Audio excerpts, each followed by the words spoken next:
And you mentioned something, burnout. A lot of people are talking about the 2020 burnout, and yet they're still expected to show up 100% at work. But I just wanted to find out, how does mental illness impact the workplace? Like, is it because now the safe space, which is your home, has been taken away. So now you don't have a safe space because you're working from home and everything, like you're saying, is intertwined and it's mingled. But how does mental illness impact the workplace? Let's say you've gone through a burnout, or you burnt out, and you're still expected to show up 100%. If you could mobilize a group of people, what movement would you mobilize and why? I would call my movement the mindful movement. Suicide is one of the leading causes of death between people aged 15 and 29. 1 in 3 people are expected to suffer from mental illnesses in their lifetime. So I believe that mobilizing people to strive for mental health would actually fix so many social ills in our society. And that is what I would mobilize. Hello, Nkateko. Evening. How are you? Shudufhadzo. I'm doing well, thank you for asking. Usually that for me it's a very loaded question. How are you? I know. So guys, tonight we've got Nkateko Ndala, Magoro, right? Did I say yes? She's a counselling psychologist, and today we're going to be discussing mental health discrimination and stigma in the workplace. Thank you so much for joining us today. I think a lot of people are tuning into Mindful Mondays because we've had quite a heavy weekend, like a very, very heavy weekend, where mental health was at the forefront of many conversations, especially substance abuse, suicide. What else was happening this weekend? Schizophrenia. There's so many misunderstandings around mental health that I felt like it was quite important for us. The platform that we're using right now, Mindful Mondays, is quite important because it educates. You know, there are a lot of misconceptions. I was reading somewhere where people think stuff like depression is a choice, and those are the misconceptions that we need to debunk. So yeah, what are your thoughts on that?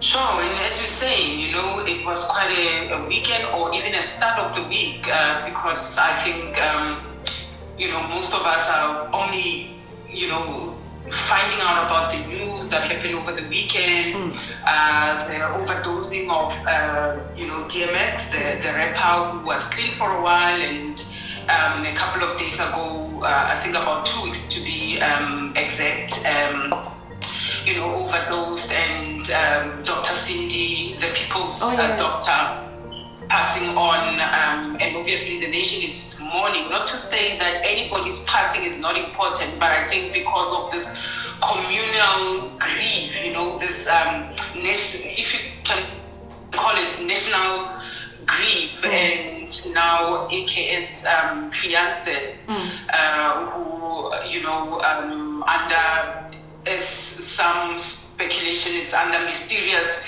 events, but it's almost as clear, and without jumping over, but most probably a suicide, because there were previous suicide attempts, and that also makes one wonder, you know, in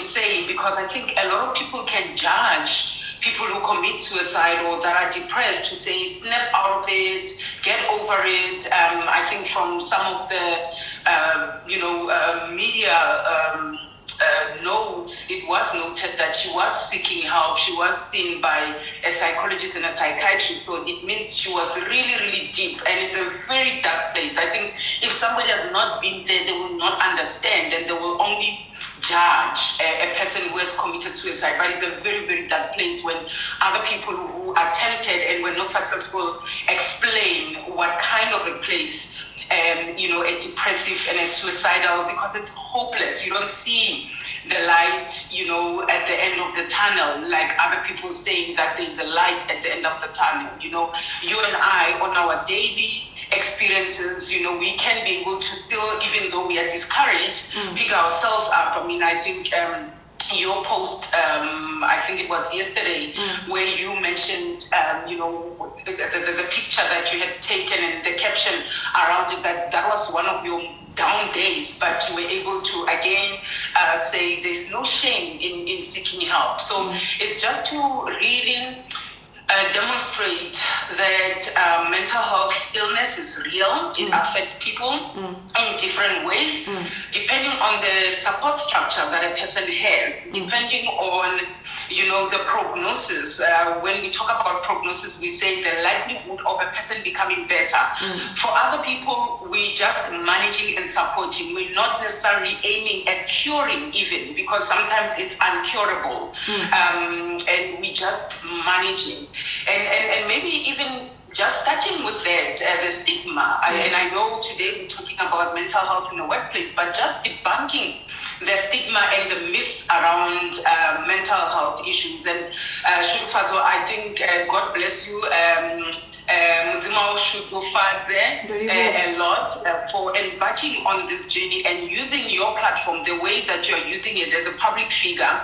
I think you said in one of the videos that not to say that our voices, my voice, because I also have Monday Rizeni with Pretoria Psychologist, and we try to do a series of psychoeducation in our corners, but your voice is also louder. So it's good that you are bringing experts like ourselves or professionals like ourselves to be able to debunk these myths and say it can happen to the best of us, and not to say that the other person is the worst of us, but it can happen to the best of us. And to really, for you to champion this and to spearhead this, I think I've quoted you in a number of places, where I said, this was the speech that you said, to really, to dig deep, because I think at the heart of mental health, it's also our spiritual and our physical health, because we are a whole being. We are not fragments of ourselves. And I think most of the time people only focus on the physical because, of the symptoms. And usually I like actually challenging my clients and saying, actually, mental health is more real than physical health. Because even now, I had a toothache for a couple of weeks and I got it sorted now. But if you could say to me, point out where is your toothache, I would not have been able to show you, because it's not visible. But with mental health, your behavior, your actions, they are visible to how you are feeling. So that's how real it is. But yet we have made it to look like this mystical, mysterious, abstract concept, although it is as real as it is. And I just want to send my condolences to the Van Zyl family over the passing of Dr. Cindy Van Zyl. And I think in everything that you've said and everything that's been happening over the past weekend and how heavy this weekend has been, I think one thing that she would have wanted is for us to move with kindness. A little kindness goes a long way. Like you're saying, most people don't look at mental illnesses or mental health as something that's real because they can't point out and say this is it. Like you can't show them a wound. But a lot of people are suffering. And I know Dr. Cindy would have wanted us to continue being kind as she was to the rest of us, to be kind to one another, because you never know how much a little kindness can go. You never know what I could be going through. Like when I made that post, it took people being kind to me on that day, the people I was working with, for me to feel better, And I have those days where I feel down, but then it takes people checking in with myself, and just knowing that it's okay to not be okay. So with everything that is happening, please remember to be kind to yourself. Please remember to be kind to others. Mental health and mental illnesses are very real. And a lot of people are suffering. The day that you're kind to someone, you never know if you're saving a life, and it's as simple as that. And I've been seeing a lot on social media, people talking about less to stigmatize, people sharing their stories. You're so brave, and I'm so thankful that you're sharing your stories, because now a lot of people will realize that they're not alone, and that's the biggest thing about mental health, knowing that you're not alone. So yes, guys, let's practice kindness, love for one another, and just remember that a little kindness goes a long way. And without further ado, let's get to mental health in the workplace. Are you ready? Sure. Yes. And thank you so much for that, because I think a lot of people needed to hear it. Because sometimes when it just comes from me or whoever else, we end up thinking, no, then what, like, what do you know? But you work with this every single day.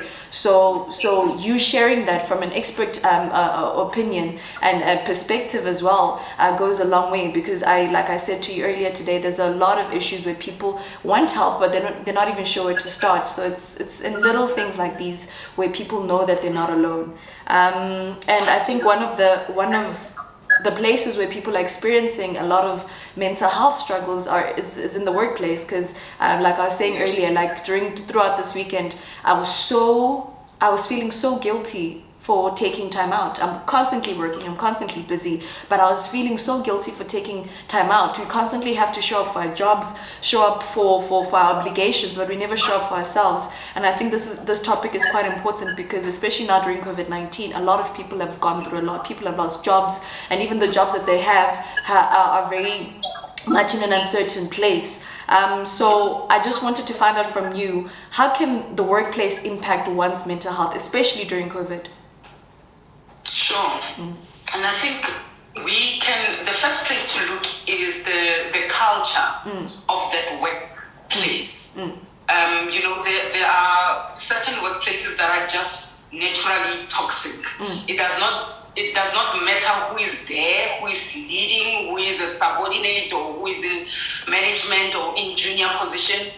Just the environment in itself is toxic. So by virtue of entering that kind of organization or company or a department, already there is toxicity within it. So it can impact highly, where you find people saying that, I have clients, I've got tons of clients that they will sit in their cars before they step out of their cars to go into the office. Because already they have heart palpitations, they have panic attacks, mini panic attacks. They crying before they even go in. But they are going in there because they know it's their livelihood. Most of them, they don't have a choice. We can't easily say to them, but leave the job, resign. And in the economical climate that we are in, it's not that easy. I mean, not even pre COVID-19. We also find, and you already pointed out to the uncertainties, because a lot of people's jobs are on the line, and with the threat of the third wave, it's even, that anxiety is heightening up. But I think there's something that uniquely that I observed during COVID-19, where, as I mentioned, that other people will sit in their cars before they step into their offices because of the kind of environment. So they love their job, they love what they're doing, they want to give it their all, but just the environment. And then something that got very interesting is people working from home during the COVID-19. But then whenever they see an email from their managers or from their colleague, or a call from their colleague, then they will have that panic attack, because it just takes them exactly to that environment, even though they're in their homes, even though they are in the safety of their homes, because it just invokes the same kind of emotions of, this is what this place is demanding. So it's not even just the structural or the physical environment, but it's the emotional environment. During COVID-19, I found that people who already did not have boundaries with their work or their managers, or who were not assertive, that became perpetuated. It got even magnified even more, because now your manager, your boss, whoever, your team member, because the home and the internet is there, they think you are available 24/7. And it made people to be demoralized, demotivated, became, again, the anxiety, the depression, burnout. Burnout was one of the major things, and we did not see it coming.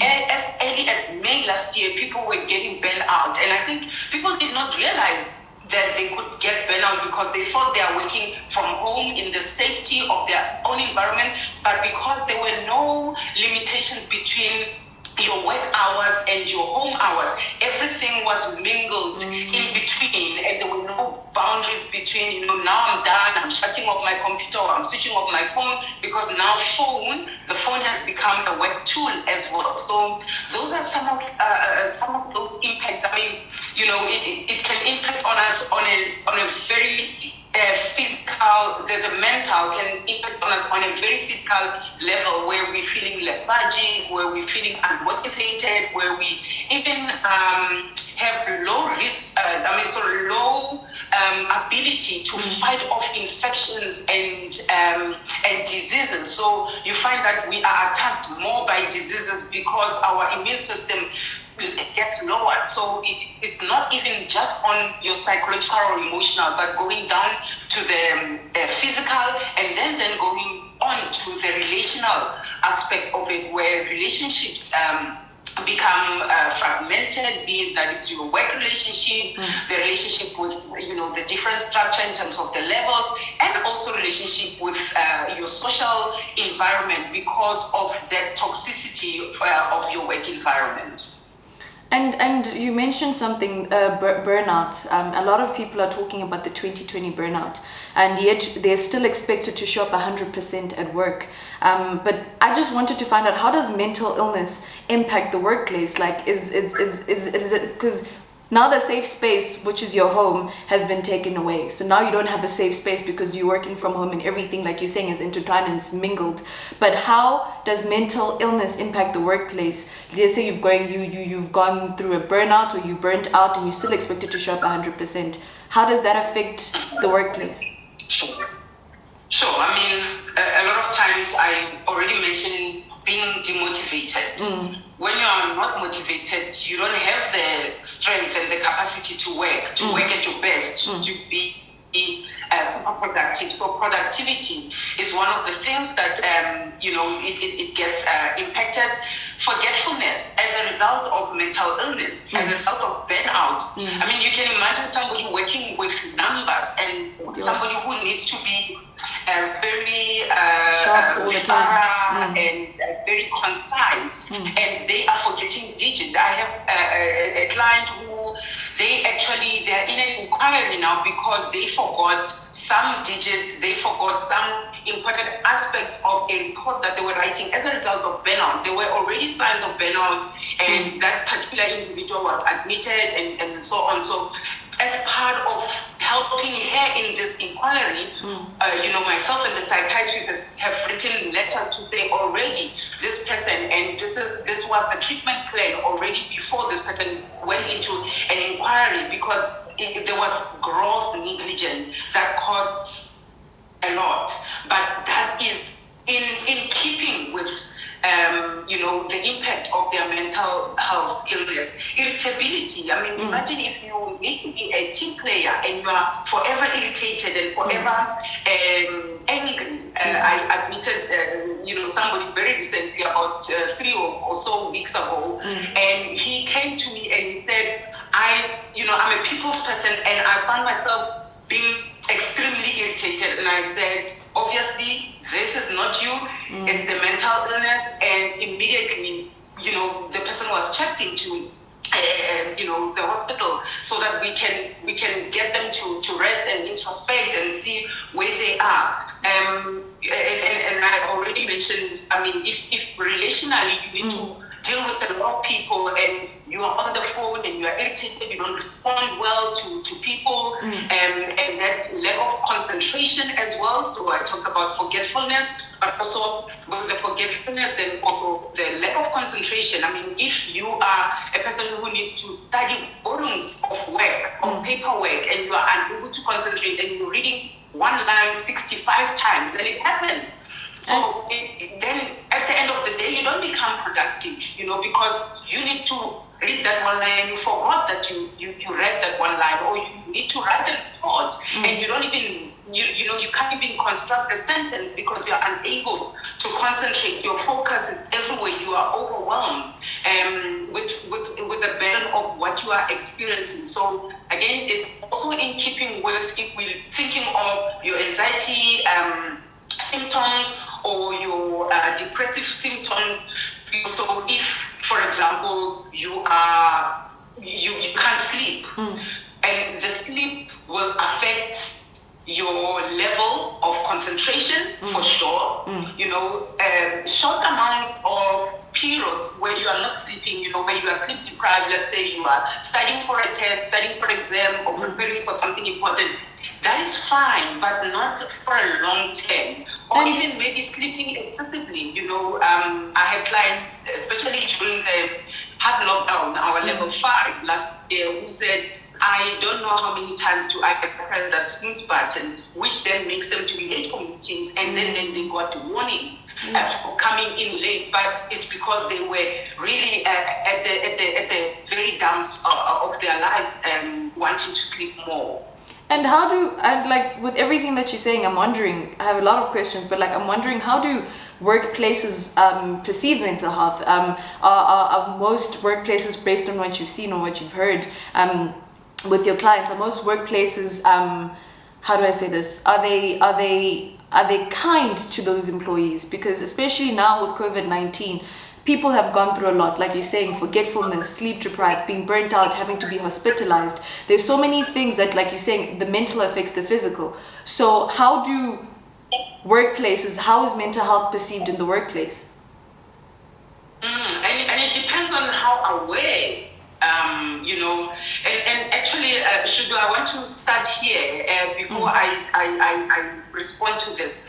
I will want to say, as much as most of the time we want to start from grassroots or down to top, but I want us even this time to start from top to bottom, because if the manager, the director, the CEO, the leader, the whoever is a custodian or whoever is in leadership, if they're already not aware of themselves, of their own mental health, there will not be any awareness to know to take care of their team members or to take care of their workplaces. Actually, as mental psychologists, I've done a video on leadership and mental health. I think that was what it was. Entrepreneurship and mental health. And I was talking about the fact that because of having to manage an image, most leaders do not seek help. This month at Mental Psychologist, during the month of April, we're doing men and mental health. And most leaders usually are men. And as you know, we know the stigma that is surrounding men seeking help. We know the stigma that is surrounding bosses or CEO or your top management in seeking mental health. And by the way, as a side note, because I've not seen my psychologist for a while, my administrators arranged for the psychologist to be here tomorrow morning. So, it was like, you have not been making time because you are so busy and so on. They have arranged, they called her so that because it was not, so that I can see her, whatever. She is coming here in person for a session with me before I see any client. And I think because I'm so open about the fact that I'm also seeing a psychologist, that is why it's normalized in the environment. So that's where I want to start, where you are saying, does workplaces take kindly to people when they come and disclose and say, I've got a mental health issue or a problem, or I need time off, or I need to see my psychologist or my psychiatrist, or I need to take medication, or I need, to invest in myself and so on. So it starts there, where we see a lot of, and I mean, it has been shown in studies where a lot of your CEOs, your bosses, they suffer actually more mental health issues than your subordinates because of just that burden of having to appear to be okay where they are not okay. So I want us to actually start there, and I'm speaking and I'm appealing to managers, people in the top management, to say you need to create a culture of showing that it is fine when things are not going well. Yes, obviously you want to lead by example. You don't want to be, in inverted commas, a crybaby all the time and so on. You want to, it's understandably so, but you're also not a robot, you're a human being. And in doing that, when your employees or when your team member is not feeling well or they want time off and so on, you are able to empathize, you are able to understand because you yourself have got the awareness. And you also created the environment for it. Exactly. And in everything that you mentioned, okay, so we have the employers now who create the environment for the employees to actually be able to speak about their mental health. But who creates the environments for the employers to be able to feel free to express their own mental health? Because like you say, we live in a society where if you don't show up, if you are a boss, for example, and you're constantly expected to be okay, you're supposed to lead the team. But now you don't even have the ability. You're not okay. Your mental health is not okay for you. Is not okay enough for you to be able to do that. So who creates the environment for the employers to break the stigma in the workplace? To stigmatize mental health and for people to be able to come forward and say, listen, I'm suffering from a burnout, I need to be hospitalized or I need to take a break. Who creates that environment for them, or how can we create that environment for them? Sure, and I think the onus, and it's obviously unfortunate that the onus is on the leadership.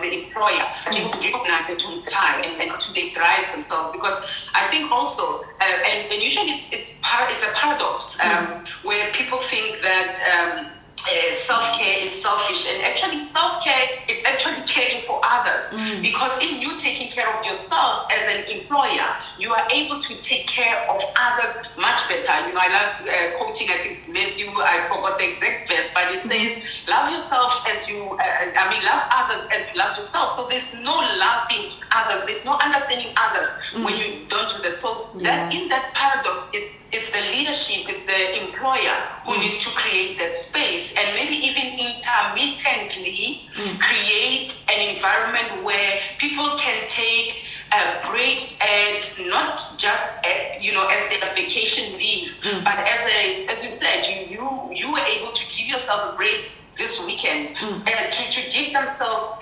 that self-nourishing break, and not necessarily a vacation leave, because I think if we can think about it, most people don't use vacation leave for resting.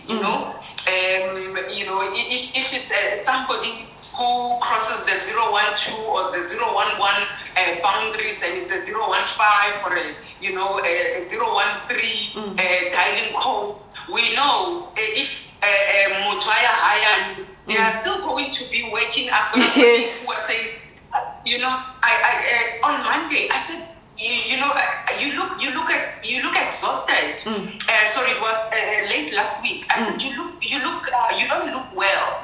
And she said, I'm exhausted, I'm coming from home.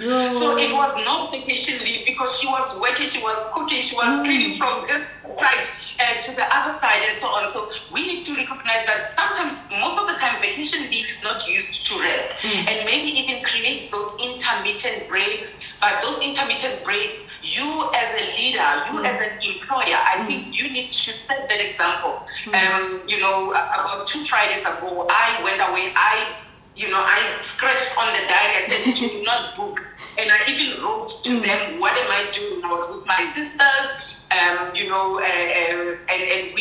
went away for the whole day. I said, don't even call me if there's a crisis, deal with it. I know you are very capable. And it was just, in the midst of, during the week, and I'm sorry if there's any of my clients that are listening, they told the client, no, she's fully booked. But you're telling other employers to live by, and which is quite important. But you spoke about the burnout earlier, but from the way that you described it, one can look at it as being having the inability to work, right? Because like a health inability to work. So can mental illness be viewed as a disability in the workplace? There is categories. It depends on the level of functioning.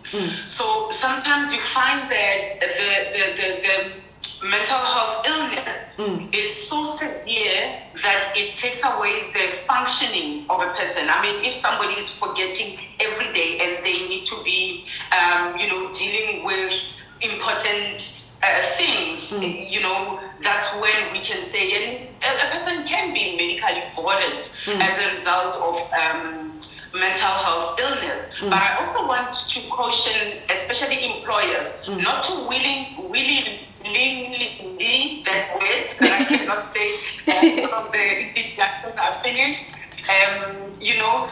Not to just dish out medical boarding without investigating and enabling the employee to be able maybe to still function maybe at a different post, or to give them particular responsibilities that do not need for them to exert themselves in a particular area that they are now not as part of our motivation when somebody, they need to be home as a result of their mental health illness. But also, at the same time, I'm saying that a person, and I think that's also where the stigma is coming from, and the discrimination. It's thinking that somebody with a mental illness cannot function. People can fully function. They can be highly, flourishing. And I wanted to mention a name of someone. It's just that I'm not sure now if they are at liberty for people to mention. I think they had it on their post about 4 or 5 years ago to say that their ADHD has helped them to be the person that they are, a high-performing someone who is excellent, who, it has got international accolades, is recognized, and so on, but it's as the result of their mental health. And they are still a functioning adult even up to today, but yet they have lived with a, attention deficit hyperactivity disorder.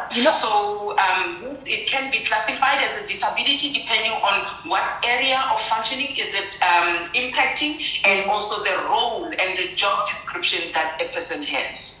And I'm so glad you touched on that, because today I was having a conversation about bipolar disorder, and how I read somewhere, correct me if I'm wrong, that bipolar people are some of the smartest people in the world because of their mental illness. So like you're saying, just because you suffer from a mental illness, it doesn't mean that you are unable to function. You can still be one of the highest functioning people that there is. I see a lot of people talking about their own experiences from work on this live, and I just wanted to find out what resources should workplaces or work environments have in place to support people that are suffering from mental illnesses, and how do they create you did mention how having an employer that allows for an environment for people to speak on that, but like what other resources are available for people that are struggling with mental illnesses or their mental health in the workplace?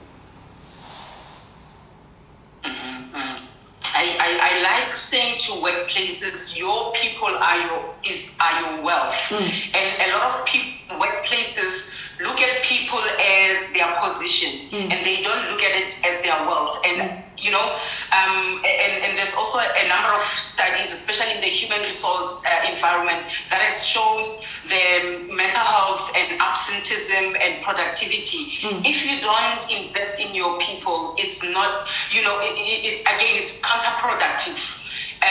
It's sometimes, yes, people think it's counterintuitive to now take out money, support people on mental health, because mental health is seen as I mentioned, abstract, because it's not part of your daily work.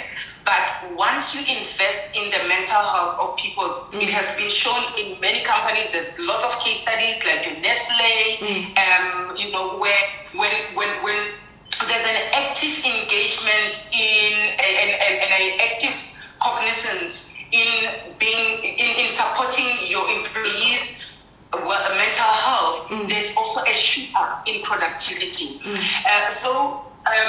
Big companies and organizations and government departments, they've got your employee assistant program. So those are accessible to employees that are there.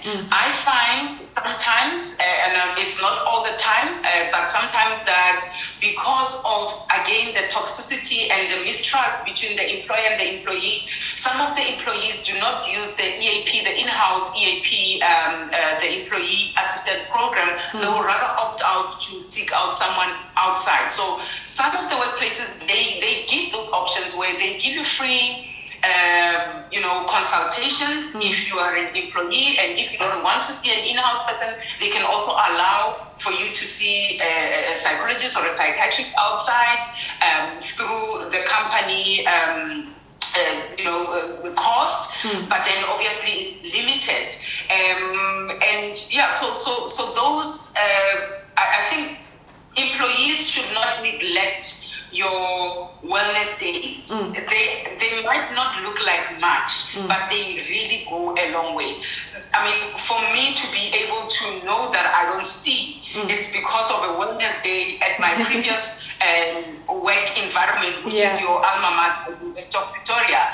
And I did not know I could not see, I used to be so irritated driving in the evening. If any of my sisters or my parents are watching this, they know that they used to even say, hey, we're not driving, we're not, and whatever, only to find that I could not see. So I'm saying that wellness days, they go a very long way, and wellness days that are well-rounded, where there's physical health, financial health, and also mental health. They go a very, very long way. So even if it's once a year, I motivate for at least once a quarter if a company can afford, and maybe it's not even a matter of can we afford this. I think we cannot afford not to be focusing on the mental health of our employees, because we can see that it's actually counterproductive to think that we're saving money by not supporting our employees through mental health, but it's counterproductive, because then the production gets impacted on.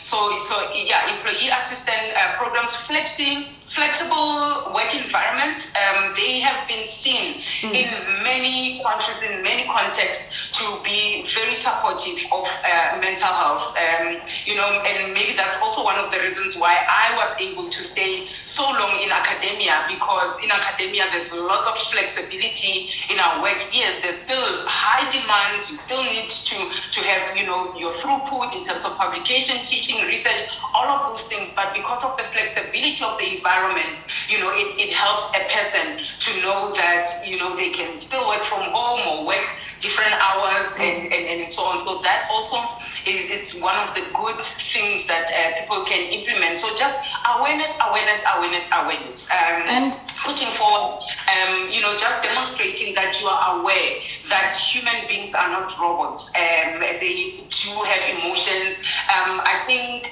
gone are those days where we used to say to people, don't bring your personal life to work. A person is a whole. It's not fragments of themselves. They cannot be the fact that their cat has died and they have to be doing a presentation. They'll be feeling somehow. I mean, I have a workplace that actually did refer someone whose dog actually had passed on, and because they were living with that particular dog, that the dog was a companion to them and so on, and they were affected severely, by this fact. So, we should not neglect that fact that whatever happens in somebody's space, be it that it's in the workplace or in their social environment, it impacts on their productivity.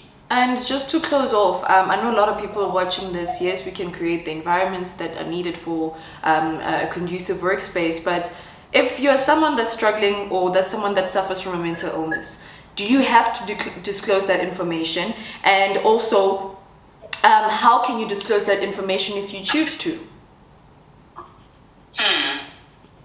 They have to, you don't have to. And I'm surprised that we almost closing Shudufhadzo. It's said, we can go on and on, but yes, that's why we have this Mindful Mondays consistently, so that you keep on unpacking these issues. But the first thing is that you don't need to. There's nothing that is enshrined in our constitution, especially with the labor law, that says that you have to.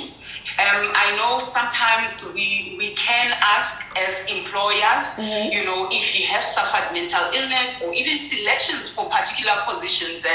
We did so for master students in the psychology program. Ask, if you have suffered from mental illness, but we did not necessarily ask that question to discriminate against the person who has suffered mental illness. We wanted to see how they are managing and how they are coping, and if they are aware of that impact and how it can impact on them as a therapist, and that's it. And we accepted people with mental illnesses, but as long as they are dealing with it, coping and so on. So no, a workplace cannot. You are not obliged unless if it has something to do with what you are doing, that specific duty that you're doing. There is many psychometric assessments that are used in workplaces that can already find out that without telling you so much, to say that we see this, we see that. But as HR, they will flag it, to say, okay, there's risk here. Maybe this person, we want to make them to count money because of a particular thing, but we will make them instead to count pencils, instead of counting money. And then you're asking, the timing of it, or under what circumstances will somebody... Or how can they rather say, let's say, for example, you're saying if it's going to affect your work, how do you disclose it without feeling like it's going to make you lose your job or be detrimental to your career? So if you want to, and that is a decision that you've made, like you said, they don't have to, but if that's a decision that you've made and you know that it's going to affect your work, how do you communicate that without putting yourself in a very uncomfortable position?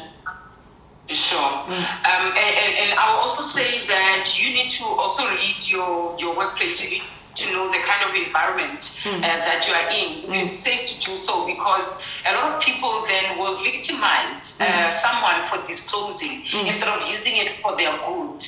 And yeah, so in terms of the how it will be taken and how you, in what kind of a particular space, it will really be as per your work environment. For me, I will say that if you have taken that step to disclose, and in saying that, being careful, I don't want to also perpetuate the stigma, because in us keeping quiet, we're also perpetuating the stigma. But some work environments are not there yet, so we can't really take chances when it's not necessary. That's basically what I'm saying. So let's say you have now taken the step to disclose. I think disclose it on the purpose of how you want to be supported. I think that would be very important. Maybe you are disclosing to your boss or your team leader to say, I might on a weekly basis have to ask you for 3 hours or 2 hours off because I'm seeing my psychologist, traveling to my psychologist, or if I'm seeing them online, I'll do that during 1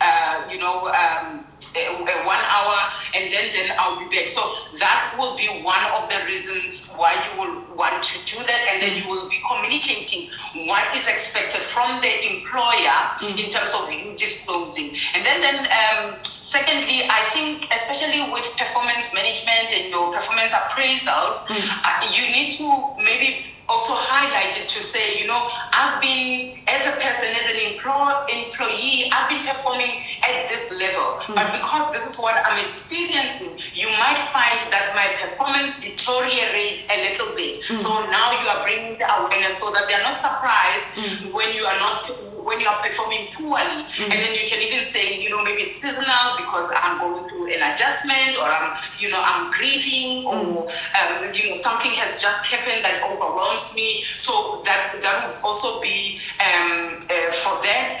Also, maybe you might want to disclose for the purpose of, if you feel that your mental illness is going to be affecting you in your particular role, you might also want to disclose so that then they know, all right, you are not going to be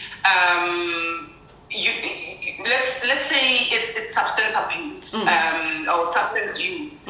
So you are not going to be seen at work functions as frequently as you used to go. You're asking that they excuse you. So I think with every disclosure, it should not be to say, I'm depressed, or I'm schizophrenic, or I'm bipolar, and then leave it there. Discuss how would you like for your workplace to react? How would you like to be supported so that you are still a contributing employee? No, thank you. Thank you so much for this. I think, especially because of COVID-19, a lot of people who are listening today are struggling with so many things that we spoke about. But one thing that became evident is that you need to take care of yourself before you expect to take care of others. It's going to be impossible for you to show up 100% at your job if you're not showing up 100% for yourself. And moreover, it's quite important to draw boundaries, like you're saying. If you know that you're someone that struggles with substance abuse, then you can't be going to work functions if you know that you're not going to be able to control yourself, or if it's going to be too much for you. I don't want to use the word control, but thank you so much for this. I'm just gonna, a lot of people are asking for your page. It's right there, Pretoria Psychologist, and thank you so much once again for this. And guys, from next week, I want to start dedicating 5 minutes or even 10 to people sharing their stories. I saw something beautiful on Twitter today where people were sharing their stories, sharing what they struggle with, and the last thing that they said was, let's destigmatize. And that's what I want to do. I want to carry on destigmatizing mental health by moving it from being a taboo subject to one that is openly discussed in a public forum, which is this one. So that is ultimately the goal of Mindful Mondays, to destigmatize and just let people know that you're not alone. You've got people like Nkateko, you've got people like me. You're not alone. She sees a psychologist, I see a psychologist. Everyone goes through some degree of mental health. If 1 in 3 people in South Africa are expected to suffer from mental health or even a mental illness in their lifetime, then clearly this is a subject or the conversation that we should be having every single week, every single day, and it should not be one that makes people feel ashamed for sharing their stories. So from next week, if you want to share your story, because I know a lot of people have been asking me for quite a while if they could share their stories. If you want to share your stories, please DM me, and then we can just dedicate 5 minutes or 10 minutes for you guys to just speak and just be free, and just let other people that they're not alone. We're all in this together. I'm with you, she's with you, and we're all in this together. So thank you so much for watching Mindful Mondays, and I love you all. Thank you so much, Nkateko. Thank you very much, Shudufhadzo, for having me tonight and the great work that you're doing. I cannot stop commending you for what you're doing, and lots of love from whoever knows me and whoever saw that I will be speaking to. Lots of love to you. Ndoriwa. Thank you so much, guys. Good night. Good night.